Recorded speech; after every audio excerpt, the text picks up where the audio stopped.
তাহাজ্জুদ নামাজ পড়ার নিয়ম কি, কিভাবে পড়তে হবে এবং কত রাকাত পড়তে হবে এবং এর নিয়ত কি, কিভাবে আমরা নিয়ত করব, কিভাবে পড়ব, এটা আমরা অনেকেই জানি না। তাহাজ্জুদের নামাজটা হচ্ছে খুবই গুরুত্বপূর্ণ নামাজ। এই সময় আল্লাহ তাআলা প্রথম আসমানে চলে আসে।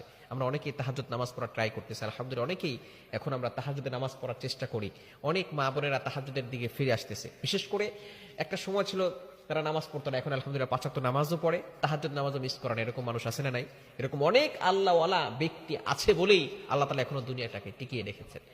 এই সময়টা হচ্ছে খুবই গুরুত্বপূর্ণ সময়। মুয়াজ্জিন ৫ বেলা মানুষদেরকে নামাজের জন্য ডাকে, হাইয়া আলাস সালাহ, হাইয়া আলাল ফালাহ, কাম টু দ্য সাকসেস, সফলতার দিকে আসো, কল্যাণের দিকে আসো। কিন্তু একটা সময় আল্লাহ তাআলা, বুখারীর হাদিস এসেছে, বুখারী শরীফের ১১৪৫ নম্বর হাদিসে রয়েছে, আল্লাহ তাআলা প্রথম আসমানে এসে বান্দাদেরকে ডাকতে থাকেন আর বলতে থাকেন, কার কি লাগবে আমি আল্লাহর কাছে বলো, আমি আল্লাহ তাআলা সবকিছুর ব্যবস্থা করে দিব। কে আছো আমাকে ডাকবে, আমি আল্লাহ তাআলা অবশ্যই তার ডাকে সাড়া দিব।